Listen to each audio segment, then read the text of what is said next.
ममज्ञानतिमिरन्धस्य ज्ञानञ्जनशलाकया चक्षुरुन्मिलितं येन तस्मै श्रीगुरवे नमः। श्रीचैतन्यमनोभीष्टं स्थापितं येन भूतले स्वयंरूपकदा मह्यं ददाति सपदान्तिकं। वन्देऽहं श्रीगुरोः श्रीयुतपदकमलं श्रीगुरून् वैष्णवांश्च श्रीरूपं साग्रजातं सहगणरघुनाथान्वितं तं सजीवं साद्वैतं सावधूतं परिजनसहितं कृष्णचैतन्यदेवं श्रीराधाकृष्णपादान् सहगण ललिता श्रीविशाखान्वितांश्च।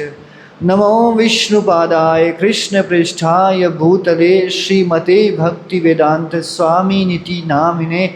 नमस्ते सारस्वते देवे गौरवाणी प्रचारिणे निर्विशेष शून्यवादी पाश्चात्यदेशतारिणे। हे कृष्ण करुणा सिंधु दीनबंधु जगतपते गोपेश गोपिका कांत राधा कांत नमोस्तुते। तप्त कांचन गौरांगी राधे वृंदावनेश्वरी वृषभानुसुते देवी प्रणमामि हरिप्रिये। वाञ्छाकल्पतरुभ्यश्च कृपा सिन्धुवैव च पतितानां पावनेभ्यो वैष्णवेभ्यो नमो नमः। नमो महावदन्नाय कृष्ण प्रेम प्रदायते कृष्णाय कृष्ण चैतन्य नामने गौरतिसे नमः। जय श्री कृष्ण चैतन्य प्रभु नित्यानंद श्री अद्वैत गदाधर शिवासादि गौर भक्त वृंद। हरे कृष्ण कृष्ण कृष्ण हरे हरे, हरे राम राम राम हरे हरे। हरे कृष्ण। तो सभी भक्तों का स्वागत है। क्या टॉपिक है हमारा? पीस फॉर्मूला, शांति का सूत्र क्या है। तो लास्ट टाइम हमने चर्चा किया था, याद है किसी को? पीस फॉर्मूला हमने लास्ट टाइम डिस्कस किया था।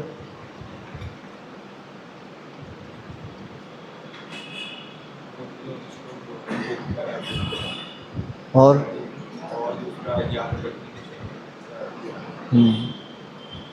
तो हमने पिछले क्लास में हमने सुना था कि किस प्रकार से हमारी दुख और अशांति का कारण क्या है।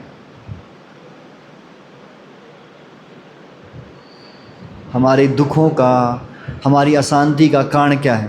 मूल कष्टों का मूल कारण क्या है? भगवान को भूल जाना, भगवान की सेवा ना करके स्वतंत्र रूप से भोग करने की इच्छा करना। और ये कष्ट जो है इस भौतिक संसार में तो हैं ही, इसके अलावा कोई सोचे कि हम तो ऊपर के लोकों में चले जाएंगे, स्वर्ग लोक में चले जाएंगे, वहाँ भी कष्ट बने रहते हैं। और हमने एक कहानी सुनी थी जिसके ऊपर ड्रामा तैयार करना था। तैयार है? कहाँ है आपका भाई? कहाँ है? आए नहीं अभी तक? ड्रामा तैयार किया जिन्होंने, वो आए नहीं अभी तक। तो ड्रामा किस चीज़ के ऊपर था? हर चमकने वाली चीज़ सोना नहीं होती। स्टोरी याद है? एक था राजा, एक थी रानी। राजा ने रानी को हार दिया और उस हार को कौवे ने चुरा लिया और वो उस हार को ढूंढ रहा है, उस हार को प्राप्त करने का प्रयास करता है एक नदी के किनारे, लेकिन उसके हाथ में नहीं आ पाता। तब एक साधु से पूछता है समस्या का हल। तो साधु कहता है कि ऊपर पेड़ के ऊपर हार लटका हुआ है, उसकी परछाई पे पानी के अंदर है, तो कितना भी प्रयास कर लो आप हार को प्राप्त नहीं कर सकते। कि उसी प्रकार से इस संसार में सुख की केवल परछाई है। कितना भी प्रयास कर लो, क्या मिलेगा? सुख मिल जाएगा? नहीं, क्योंकि ये तो केवल एक परछाई मात्र है। असली सुख भगवान के साथ जुड़ने में है। तो अब दूसरी कहानी से शुरुआत करते हैं।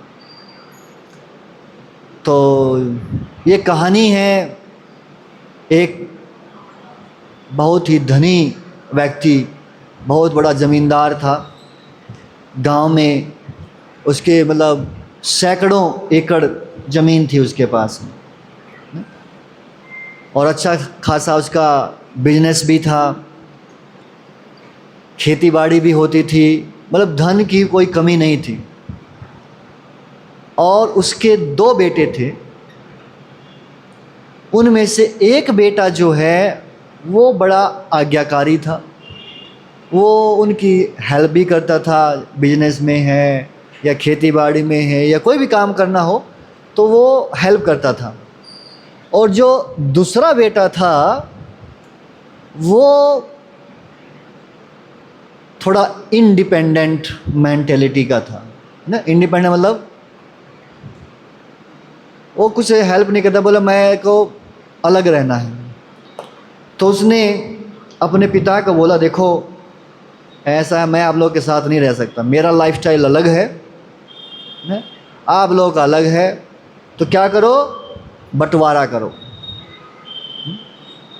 बेटा, बेटा कहते हैं ना, बेटा, बेटे का मतलब क्या है, जो बंटवारा करवाए वो बेटा।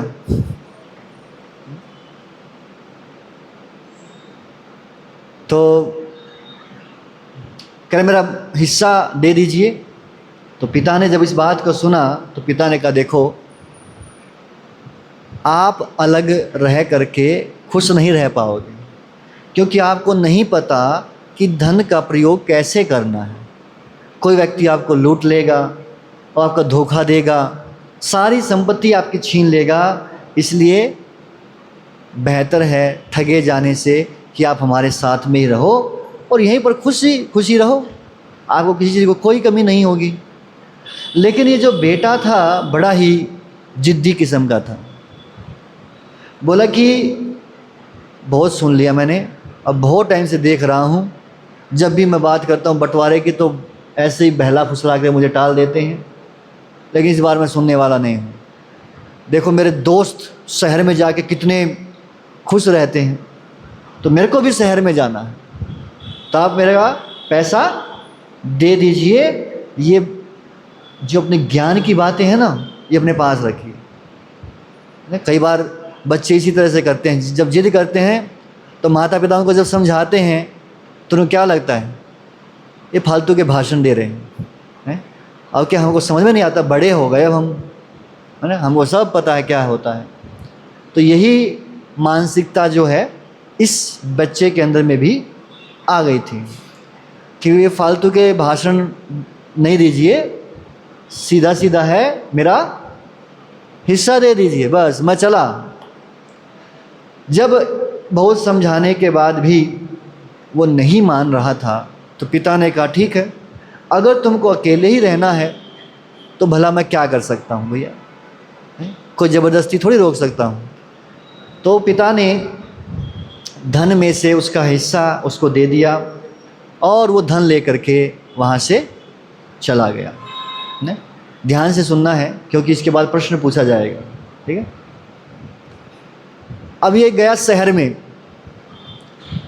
तो कह रहे हैं जिसके पास धन होता है दोस्त अपने आप बन जाते हैं।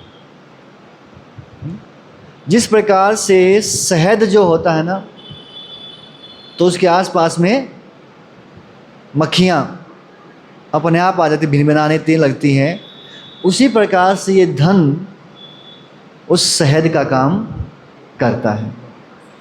तो लोग जो हैं उसको आसपास से घेर लेते हैं और कई प्रकार से उस धन का वो दुरुपयोग करते हैं।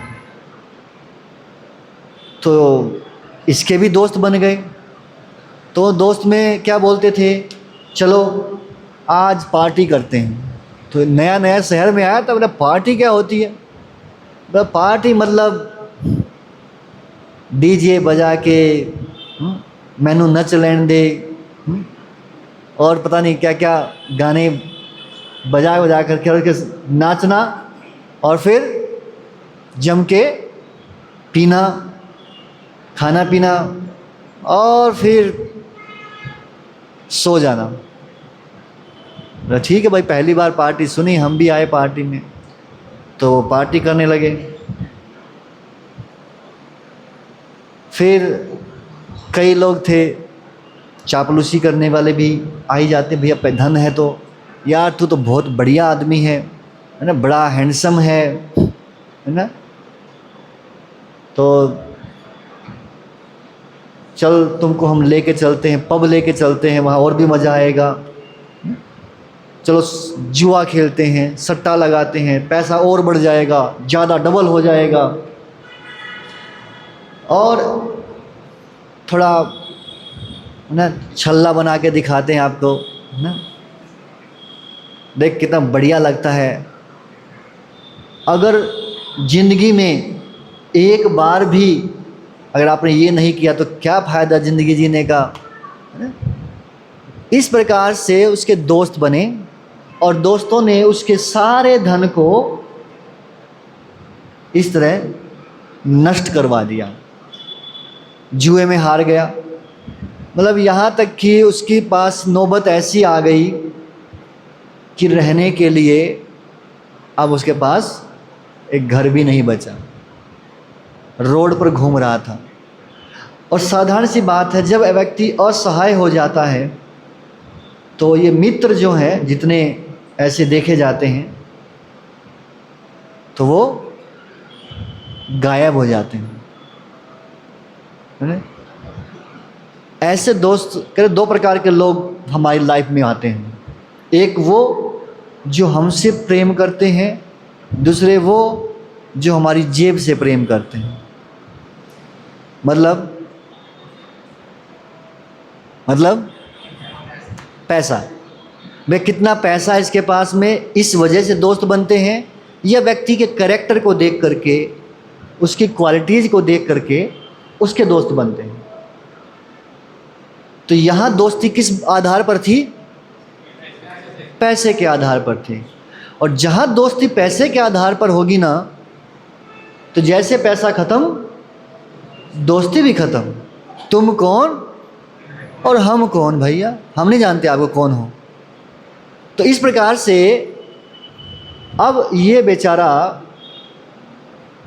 पिता करोड़ों के मालिक हैं, पैसा लेकर के आया, पर ऐसे दोस्तों के चक्कर में फंस करके सारा पैसा वेस्ट कर दिया। अब हालत ये है कि सिर ढकने के लिए उसके पास एक छत नहीं है, तो इसने दुकानें जो थी वहाँ जा कर के और भीख मांगना, पूछना स्टार्ट कर दिया, नौकरी है क्या, कोई नौकरी मिल जाए तो अच्छा है। तो जब इस प्रकार से वो नौकरी ढूंढ रहा था तो एक धनी ज़मींदार उसको मिलता है। वो कहता देखो नौकरी तो मैं दूंगा पर कंडीशन रहेगी। मतलब क्या? यार मेरा काम है सूअर पालने का, मेरे पास 100 सूअर हैं और इन सूअरों की देखभाल आपको करनी पड़ेगी और इनके लिए जो घटिया क्वालिटी का अनाज है वो इनको खिलाना है और वही आपको मिलेगा खाने को, उसके अलावा एक पैसा नहीं दूंगा। रहना है इनके साथ रहना है, खाना है इनके साथ खाना है, मतलब साथ में मतलब वही चीज़, वही राशन मिलेगा आपको भी, मतलब बढ़िया क्वालिटी का सोचो, है ना, वो नहीं मिलेगा। करना है तो बोलो और नहीं तो जाओ। अब इसकी ऐसी स्थिति थी कि मैं क्या करूं, तो इसने उस जॉब को एक्सेप्ट कर लिया कि ठीक है जैसा भी अब भगवान की इच्छा है। तो इस प्रकार प्रतिदिन वो सूअरों को घटिया आटा खिलाता और उसके बाद स्वयं भी उसी आटे को खाता था। तो कई दिन जब इस प्रकार से वो उस घटिया आटे को खिलाता और खाता, बहुत कष्ट हो रहा था, तब उसको याद आई किसकी? अपने उस पिता की, जो पिता इतना प्रेम करता था, इतना स्नेह करता था कि किसी चीज़ की कमी नहीं होने देता था। ऐसा नहीं था घर में कोई कमी थी, मांगने से पहले घर में वो चीज़ हाजिर हो जाती थी। अब उसको याद आ रही है कि मेरे पिता को मैंने छोड़ दिया, कितना बड़ा गलती किया, है ना। अपने आप को मैं गधा था, बेवकूफ़ था, जो मैं उनकी बात नहीं सुना, अपने आप को धिक्कार रहा है और फिर सोच रहा है अगर मैं अपने पिता के पास वापिस जाऊंगा तो क्या मेरे पिता मुझे स्वीकार करेंगे या नहीं करेंगे। चलो अगर पिता की हैसियत से ना सही नौकरी दे करके, जैसे यहाँ नौकरी कर रहे हैं, कम से कम अच्छा खाने पीने को तो देंगे, कम से कम ऐसा तो होगा। तो इस प्रकार से वो अपने मन में ही सवाल जवाब कर रहा है और लास्ट में उसने सोचा अब क्या करें, इतना दुख तो झेल रहे हैं, है ना, तो बेहतर है चलो जाएंगे और ज़्यादा से ज़्यादा क्या होगा, डांटेंगे, फटकारेंगे, थोड़ा बहुत मारेंगे, हैं, कम से कम इस नरक से तो बेहतर होगा। नरक ही है, सूअरों के बीच में पड़े रहना है ना, वही घटिया क्वालिटी का आटा जो सूअरों को खिलाया जाता वही हम खा रहे हैं, तो कैसा स्थिति होगा।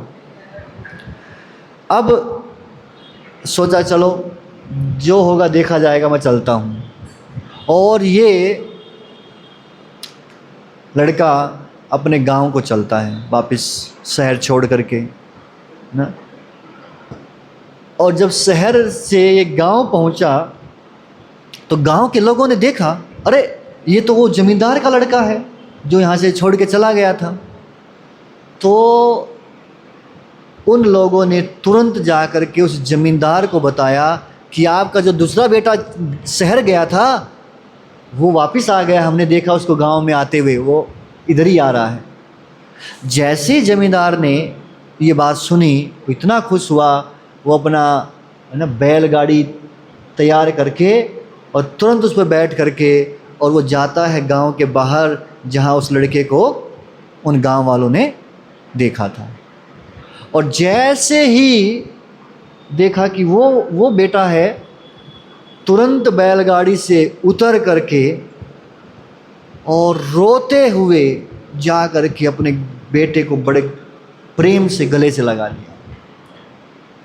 और बेटा सोच रहा है कि मैं नालायक गधा इतने अच्छे पिता को छोड़ करके चला गया जो आज भी मुझसे इतना प्रेम करते हैं कि मेरे आने की खबर सुनते ही सब कुछ छोड़ छाड़ करके और रोते हुए मेरे पास दौड़ करके आ गए।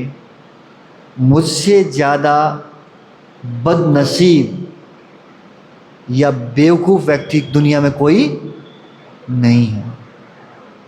और वो भी रोए जा रहा है और पिता भी रोए जा रहे हैं, दोनों खूब रो रहे हैं। और उसके बाद पिता बोलता है, बेटा चल,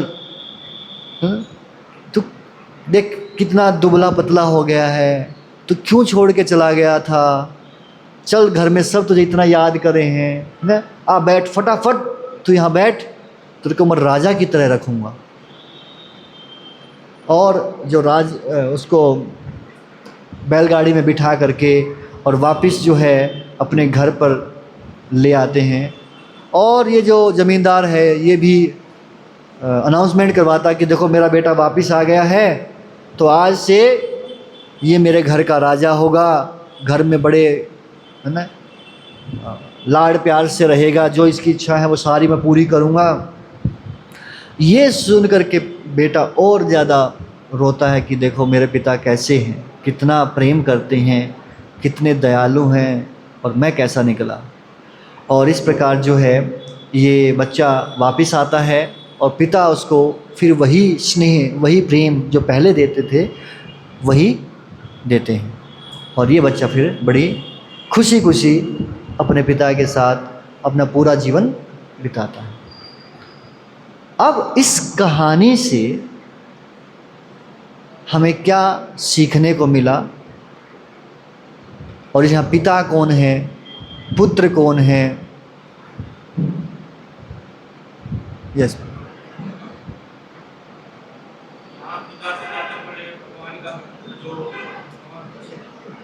छोड़ के आए हुए हैं और या पुत्र से हमारा कि हम इस दुनिया में मोह माया में घोर की जिंदगी जी।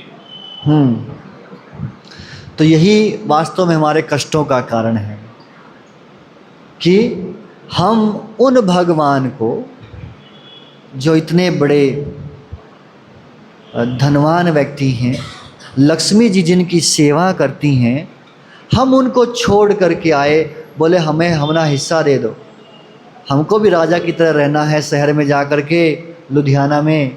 तो बोले ठीक है।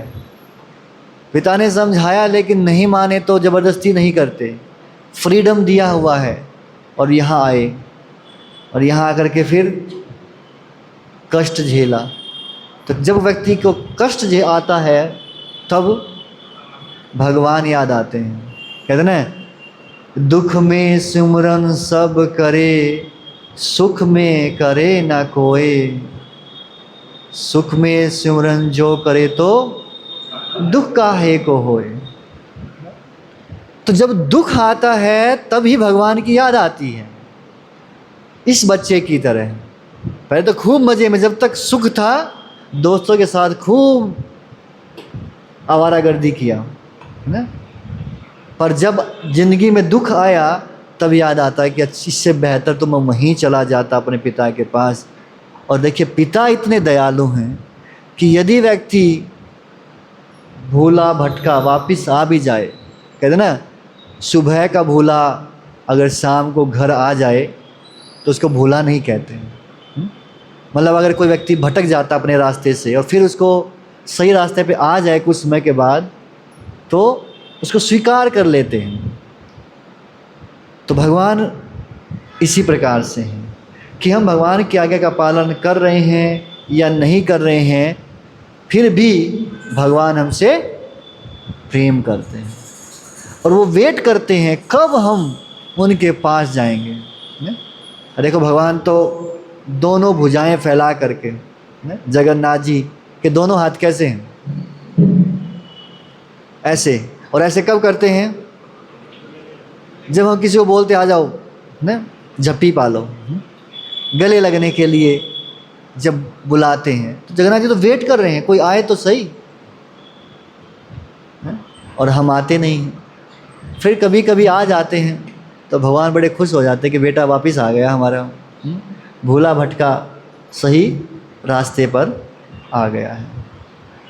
तो इस प्रकार ये कहानी हमें ये सिखाती है कि हमारे कष्टों का मूल कारण क्या है, भगवान की इच्छा के विरुद्ध यहाँ इस संसार में आकर के मालिक बनना चाहना, भोग करना चाहते थे हम।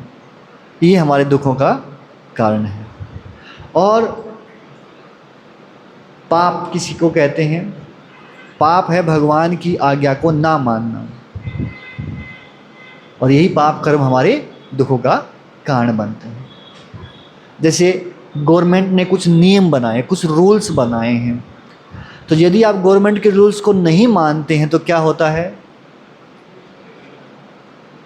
कहाँ भेजेंगे, जेल में भेज दिया जाता है। तो नियमों को ना मानने के कारण हमें कष्ट झेलना पड़ता है। इसी प्रकार भगवान ने भी कुछ नियम बनाए हैं, तो जब हम उन नियमों को नहीं पालन करते तो हमें कष्ट झेलना पड़ता है।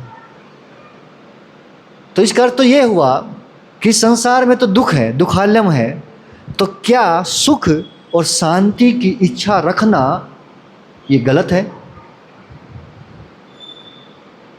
हम ये चाहते हैं कि हम इस संसार में सुखी रहें, शांति बनी रहे, तो क्या ये इच्छा करना सही है या गलत है? यस और नो? सही है तो यस, नहीं है तो नो। मतलब इच्छा करना सही है। Okay, let's see. जब भगवान की सेवा करने की बात आती है तो सबसे पहले ये बात स्वीकार करना कि हर वस्तु भगवान की है, हमारा कुछ भी नहीं है। सभी वस्तुओं पर उन्हीं का अधिकार है, उन्हीं का नियंत्रण है और उन्हीं के लिए बनी हैं। पर चूंकि हम उनकी संतानें हैं, इसलिए हम भी उनका उपयोग कर रहे हैं। भगवान हमें भी उसको यूज करने के लिए दे रहे हैं। परंतु यदि हम भगवान का धन्यवाद नहीं करते जो वो हमको दे रहे हैं, या बिना उनकी परमिशन के उन चीज़ों को हम यूज करते हैं। आप किसी एक घर में जाओ और उससे बिना पूछे कुछ सामान उठा के ले आओ तो क्या कहलाओगे? चोर। समझे? इसी प्रकार ये प्रकृति तो हमने नहीं बनाई, ये हवा हमने नहीं बनाई, ये पानी हमने नहीं बनाया, ये सूर्य हमने नहीं बनाया, पर ये सारी चीज़ें हम यूज कर रहे हैं। And without his permission then we are like thief, चोर। और यूज भी किसके लिए कर रहे हैं? अपने लिए। जब व्यक्ति भगवान की वस्तु को अपने लिए यूज करता है तो उसको कहते हैं पाप। स्वार्थ के लिए जब करता है तो यही हमारे दुख का कारण। तो कोई व्यक्ति चोर भी है, पापी भी है, कैसे वो सोच सकता है कि मैं सुखी रह सकता हूँ? क्या उसके सुखी रहने के कोई चांस हैं? हैं, चांस हैं। कैसे? ये बात को समझना है। तो इसको समझने के लिए दो चीज़ें हैं। एक होता है वैराग्य। वैराग्य मतलब त्याग करना। तो ये जो त्याग है ये दो प्रकार का है। एक है युक्त वैराग्य, एक है फाल्गु वैराग्य। ठीक है? युक्त वैराग्य किसको कहते हैं? मान लो आप रोड पे जा रहे हैं और आपने देखा कि आपके पास से एक बाइक वाला व्यक्ति गुजरा और उसकी जेब से एक पर्स गिरा। पर्स गिरा, आपने देखा, आपने देख करके उसको उठाया। उठाकर आप देखते हैं कि उसके अंदर 30-40 हज़ार रुपये कैश है। Now you have 3 options. पहला, मज़ा आ गया, 30-40 हज़ार रुपये मिल गए हैं, पार्टी करेंगे खूब। तो आपने 30-40 हज़ार रुपये अपने मज़े के लिए उड़ा दिए। This is the first case. Second, यार मेरा तो है नहीं, पता नहीं किसका होगा, मेरा नहीं तो मैं नहीं रखूँगा, वापस वहीं छोड़ दिया। तीसरा, बटुआ खोला, देखा इसमें कोई आईडी कार्ड, कोई आईडी प्रूफ वगैरह है ना? उस व्यक्ति का पता ढूंढा और पता ढूंढ करके वो बटुआ उस व्यक्ति तक पहुंचा दिया। 3 केस हो गए। इन तीनों केस में से कौन सा आप करना चाहेंगे?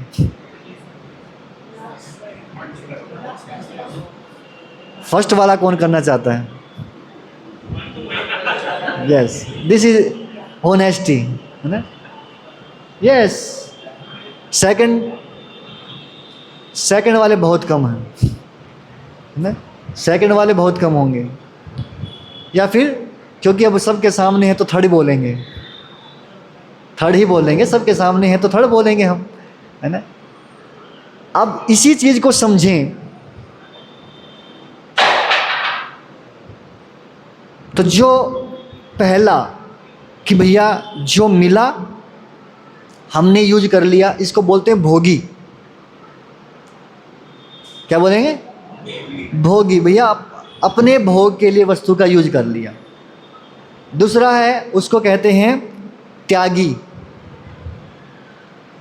त्याग कर दिया, मेरे को नहीं चाहिए, मेरा नहीं है, मेरे को नहीं चाहिए। तीसरा है, जिसका है उसको दे दिया, उसको कहते हैं भक्त। तो जो भक्त है ये कहलाता है युक्त वैरागी, और जो त्यागी है इसको कहते हैं फाल्गु वैरागी। आप लोग कभी गया गए हैं? गया धाम गए हैं? वहाँ पर पितरों का तर्पण किया जाता है ना? अगर नहीं गए हैं तो बता देता हूँ।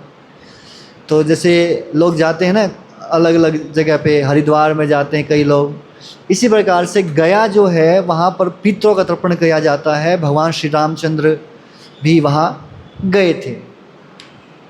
तो वहीं पर एक नदी है जिसका नाम है फाल्गु नदी। फाल्गु मतलब पानी नहीं है उसमें, पर नदी है। इसको क्या कहेंगे, एक तरह से नकली या दिखावटी। तो फाल्गु वैराग्य क्या हुआ, नकली वैराग्य।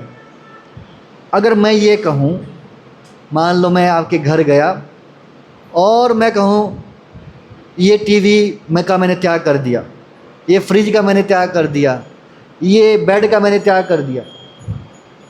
वे त्याग तो मैं तब करूँगा जब वो चीज़ मेरी होगी, मेरी तो है ही नहीं, मैं उसको त्याग कर रहा हूँ। त्याग तो है ही नहीं वास्तव में, वो जिसकी है उसी की है ना। इसी प्रकार कोई व्यक्ति कहे भाई हमने त्याग कर दिया, अरे हर वस्तु तो भगवान की है, आपने किस चीज़ का त्याग कर दिया।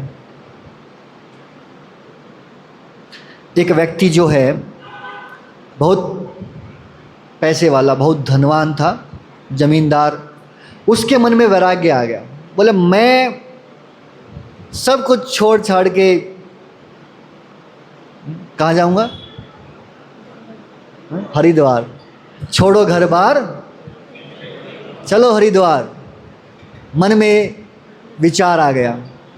तो इसने जितना भी इसके पास धन था, जमीन थी, सब को इसने बेच दिया और बेच करके सोने के सिक्के ले लिए, सोना ले लिया, मतलब बदले में। अब इसके पास और कुछ नहीं है, केवल सोना है। सोना कितना, तो ये सोना कई जगह पे यूज होता है ना। 3 लोगों के लिए सोना यूज होता है। सोना सोने के लिए, सोना सोने के लिए, और सोना जिसको हम प्रेम करते हैं उसको भी सोना बोल देते हैं। यह बहुत अच्छा, सोना मतलब बहुत अच्छा। ये व्यक्ति अब बैठा एक हाथी के ऊपर, और हाथी के ऊपर बैठ करके गांव के बीच में पहुंचा और सबको बोला मैं सब कुछ छोड़ छाड़ के जा रहा हूं। तो क्या करें, बोले आ जाओ, जिसको जो लेना ले लो, लूट लो। और जितना सोना वगैरह जो इसने इकट्ठा किया हुआ था वो सारा का सारा उसने फेंक दिया। तो लोग है ना, कई बार देखा शादी में, पहले तो होता था शादी में पैसे फेंकते थे, वो जब वो घोड़ी पर चढ़ता ना तो 1 रुपया 2 रुपया, अठन्नी चवन्नी फेंकते थे पहले। और बच्चे क्या करते थे, वो ताक में रहते थे कब फेंके और हम उसको इकट्ठा करें। तो यही हालत यहाँ थी। कौन अमीर कौन गरीब कोई मतलब नहीं, सोना मिल रहा भाई, लूट लो। अब सब लूट रहे हैं, लूट लिया सब ने, और ये व्यक्ति अपना चला भी गया। लूटने के बाद कुछ लोगों ने उस पैसे का क्या किया, दुरुपयोग। कैसे, शराब पीने के लिए, नशा करने के लिए, जुआ खेलने के लिए, है ना, अवैध स्त्री संग करने के लिए, इस प्रकार से उन्हें धन का दुरुपयोग किया।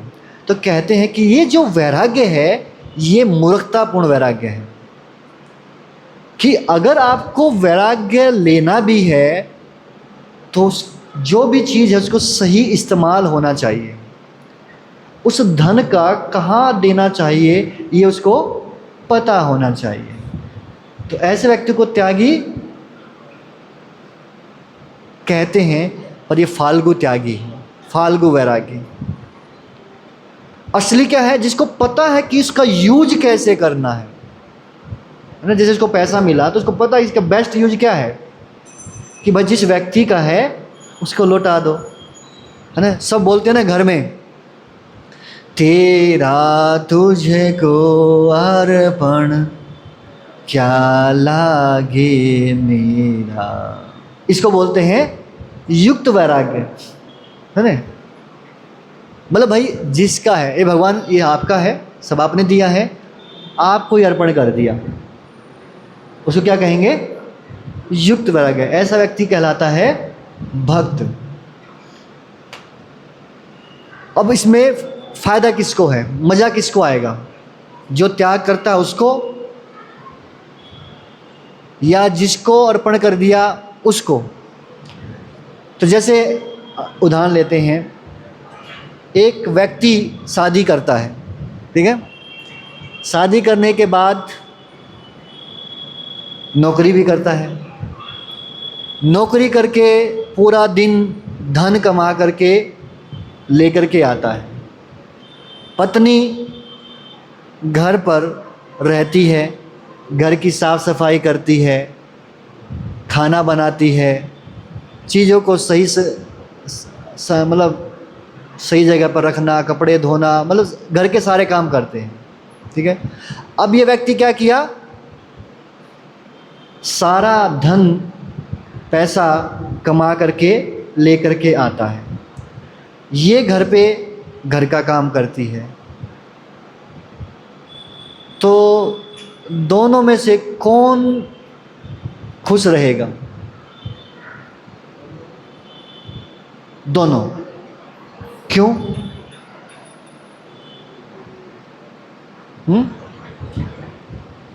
दोनों क्यों रहेंगे? क्योंकि वो पैसा जो कमा के लाएगा वो किसको देगा? उसी को देगा। अगर पत्नी पति की बात मानती है, उसके अनुसार काम करती है, घर का सारा धन संभालती है, तो नेचुरल सी बात है वो पैसा लाकर उसको दे देगा। लेकिन यदि वो लड़ाई झगड़ा जिद करे, बात ना माने ना सुने, तो कहेगा भाई जब मेरे को खाने को नहीं मिलता, ने मेरी बात नहीं मानते, तो मैं आपको क्यों दूं? तो वो सुखी नहीं हो सकते। और इसी प्रकार से भगवान पति की तरह है, हम पत्नी की तरह। यदि पत्नी पति की बात मानती है, उसकी सेवा करती है, तो पति उसकी सारी आवश्यकताओं की पूर्ति करेगा, उसकी जिम्मेवारी है। इसी प्रकार से कह रहे हैं, जब हम भगवान के दास हैं और भगवान की सेवा करते हैं, तो ही हम सुखी रह सकते हैं। तो वास्तव में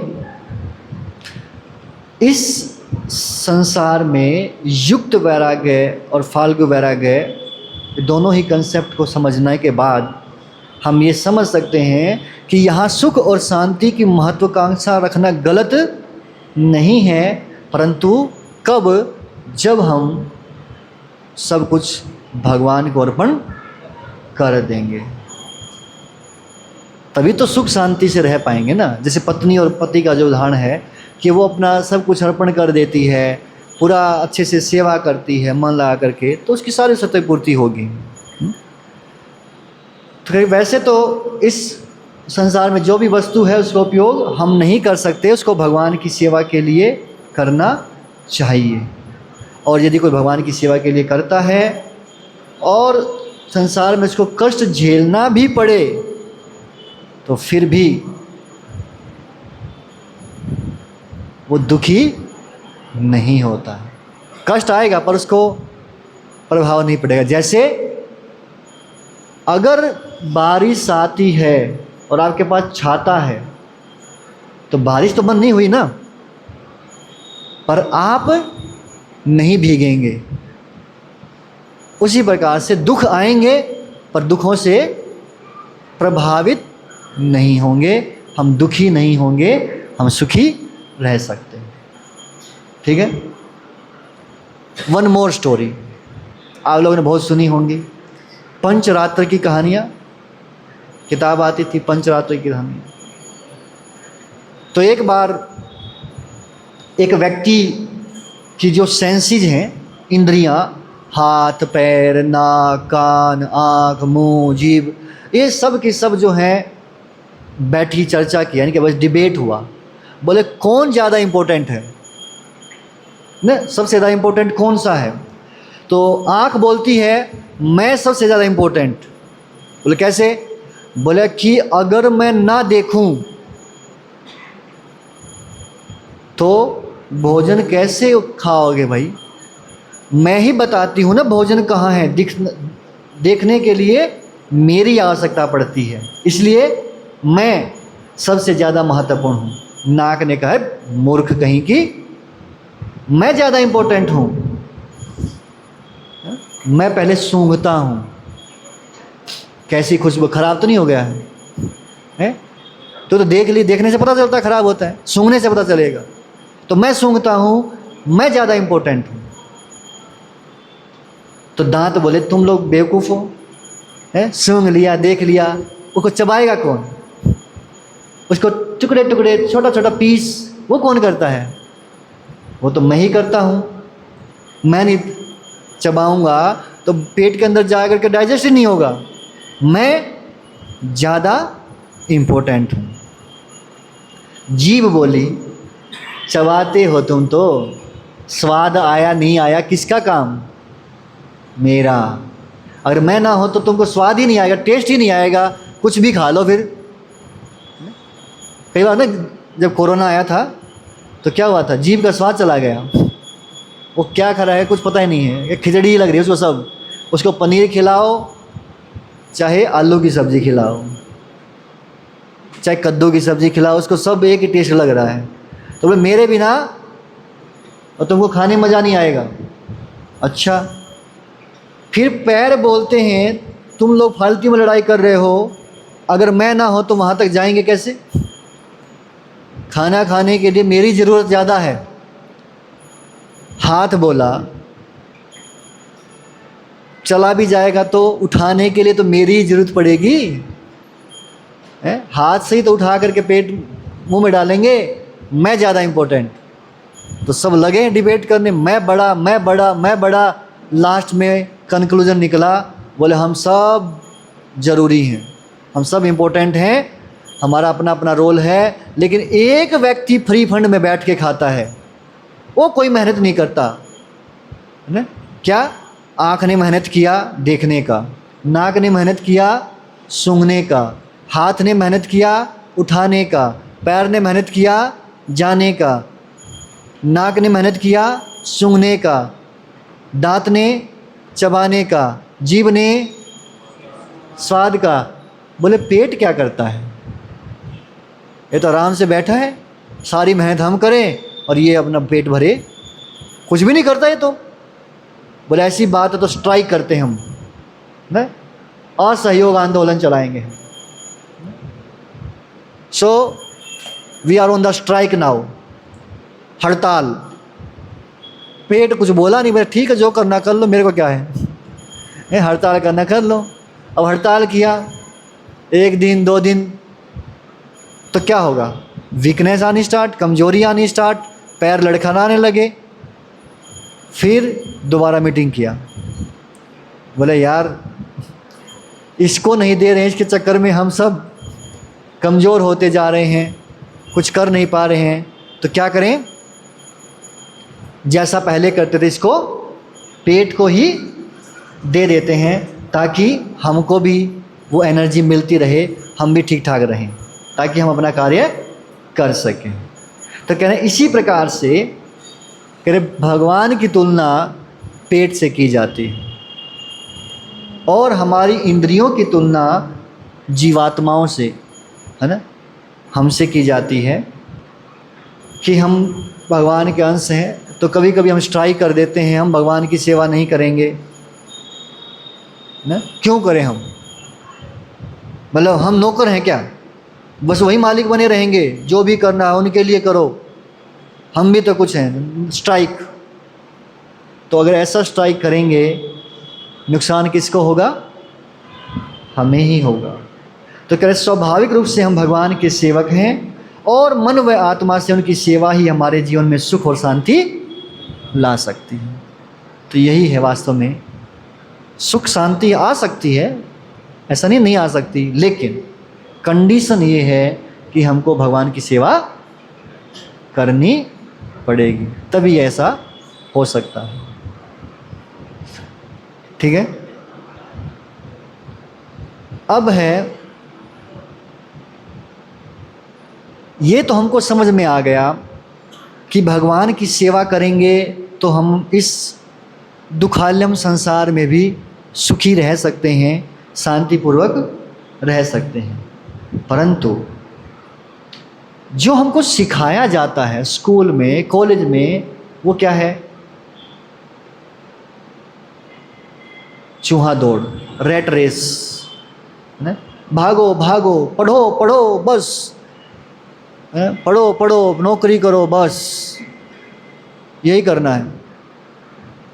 तो इस नास्तिक संसार में अधिक से अधिक हमको सिखाया जाता है पैसा कमाओ बस, पैसा, चाहे कुछ भी करना पड़े, झूठ बोलो, गाली दो, डाका डालो, पर पैसा, पैसा है तो आपकी कीमत है, पैसा नहीं आपकी कोई कीमत नहीं है। संसार में ये हमको सिखाया जाता है, क्योंकि अगर पैसा नहीं होगा तो कैसे हम अपनी इंद्रिय तृप्ति कर पाएंगे, है ना? तो इंद्रिय तृप्ति करने के लिए धन चाहिए। तो चाहे एक बड़ी कंपनी का बॉस हो, चाहे एक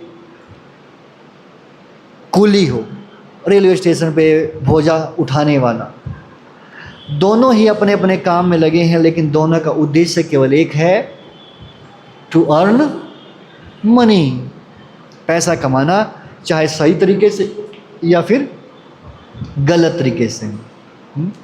तो चाहे हम सही तरीके से कमाएं या अच्छे गलत तरीके से कमाएं, दोनों ही खतरनाक हैं हमारे लिए, जब हम उनको अपने फ़ायदे के लिए कमाते हैं, अपने फ़ायदे के लिए यूज करते हैं।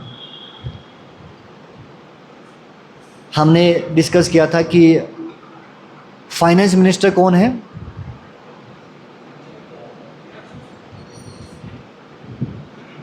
इन this world Lakshmi ji is the finance minister.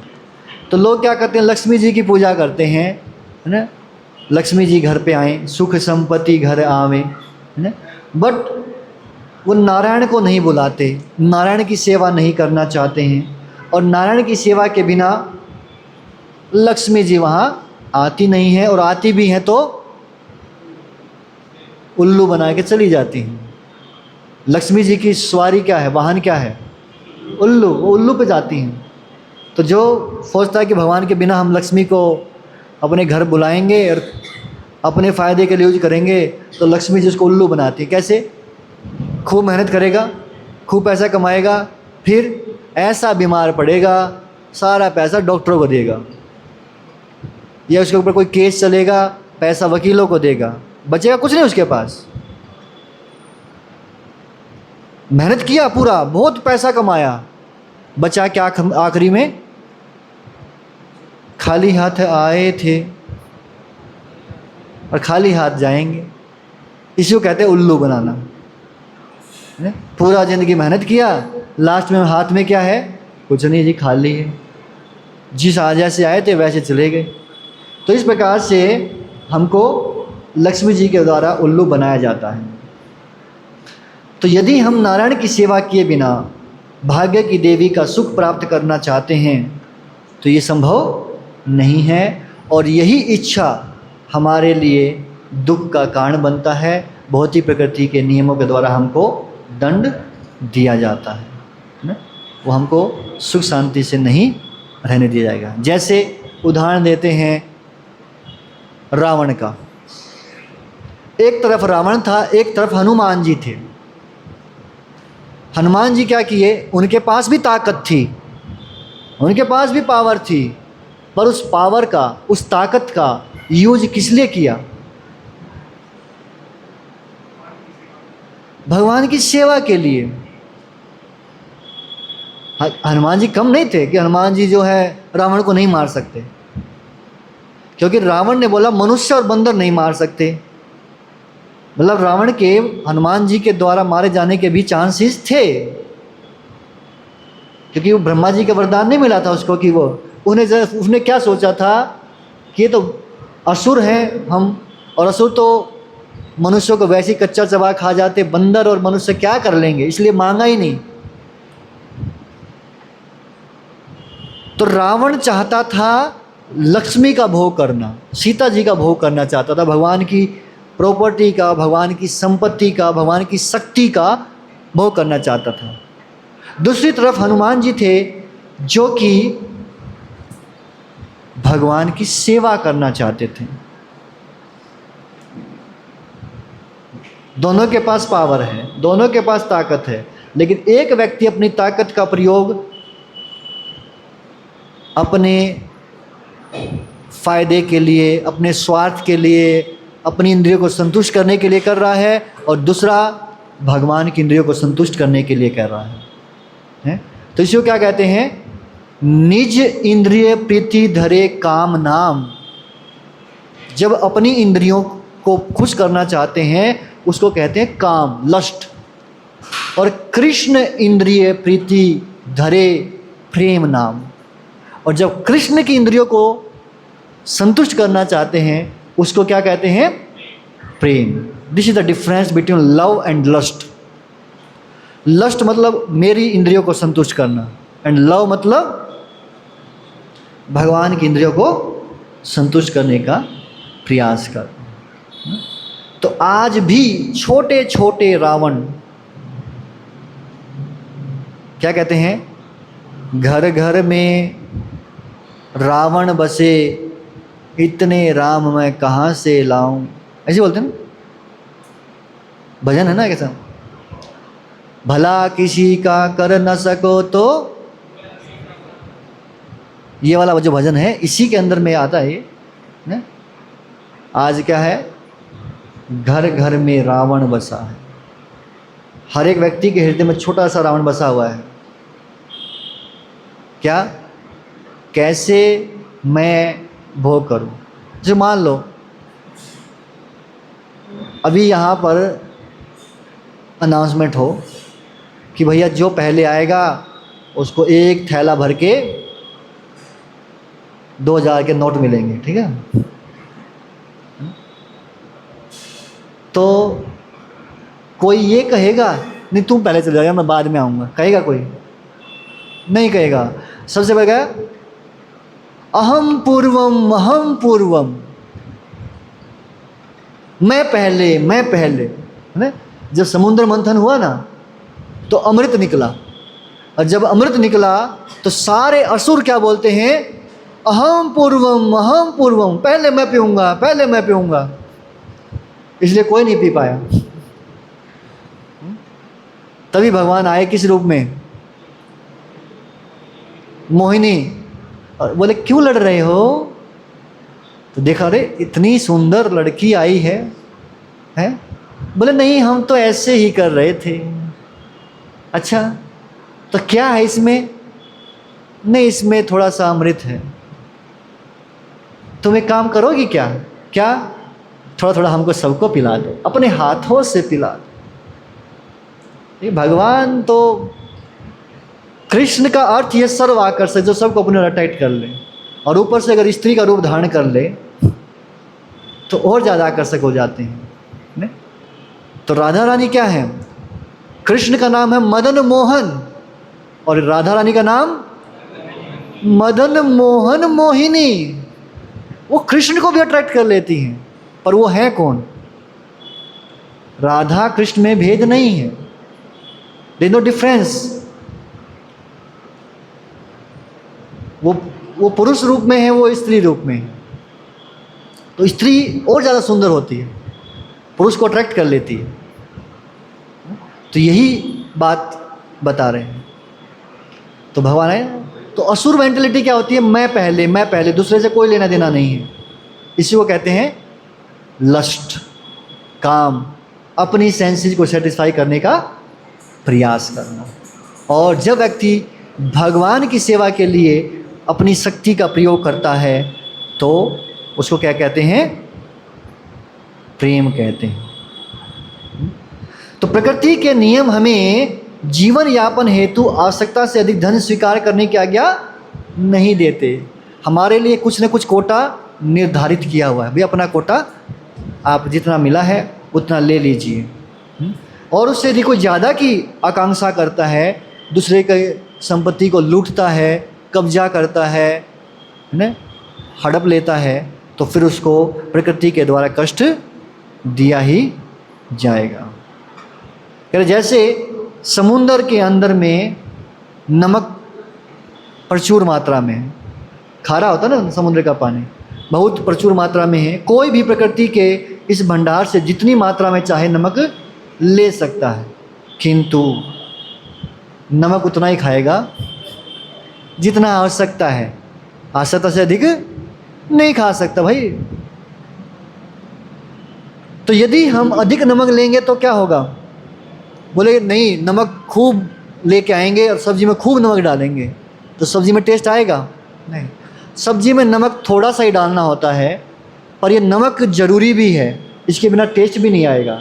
कम डाला तो भी टेस्ट नहीं, ज़्यादा डाला तो इसको बराबर अनुपात में इसको डालना पड़ेगा। तो यदि हम जितना हमारी आवश्यकता है उतना डालेंगे तो हम स्वादिष्ट भोजन का आनंद ले पाएंगे और स्वस्थ रह पाएंगे। उसी प्रकार से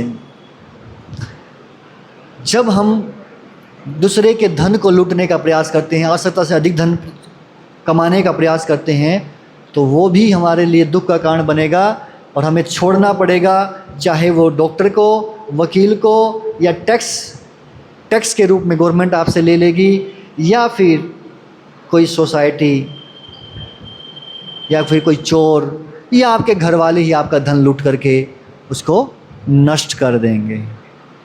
और फिर आपको तो दंड मिलेगा ही, क्योंकि आपने गलत तरीके से जो भी है अवैध या अवैध तरीके से कर्म किया था। तो कर्म किया हो या फिर विकर्म किया हो, दोनों का तो फल मिलना ही है, अच्छा हो या बुरा हो फल मिलेगा ही मिलेगा। तो कष्ट आपको ही झेलना पड़ेगा। अभी तक हम इस बात पर पहुँचे हैं कंक्लूजन पे कि यदि हम चाहते हैं सुख और शांति बनी रहे तो क्या करना चाहिए, भगवान की सेवा। ठीक है, तो हम यहीं पर करते हैं। अभी 2 क्लास और होंगी इसी टॉपिक के ऊपर में। समझ में आ रहा है ना या नहीं आ रहा है? और ये किताब है, इसके अंदर में ही ये सारे टॉपिक्स हैं। ये जो कोर्स चल रहा है और इससे नेक्स्ट कोर्स जो है वो भी इसके अंदर में है। ये बीबीटी में अवेलेबल है, जिसको है ना लेना है वो वहाँ से परचेज कर सकते हैं। अच्छा रहेगा, परचेज करेंगे, फिर इसमें होमवर्क करने में आपको इजी रहेगा। तो इस चैप्टर के बाद कुछ क्वेश्चंस भी दिए हुए हैं, तो क्वेश्चंस करेंगे और फिर जब ये कोर्स कंप्लीट होगा then we will have exam also, है ना, पेपर भी होगा इस बार। तो इसलिए कॉपी पेन लेकर के आएँ, नोट डाउन करें और किताब को ले करके किताब में पढ़ेंगे तो भी आपको आपके प्रश्नों के उत्तर मिल जाएंगे। हरे कृष्णा। जगत गुरु श्रील प्रभुपाद की।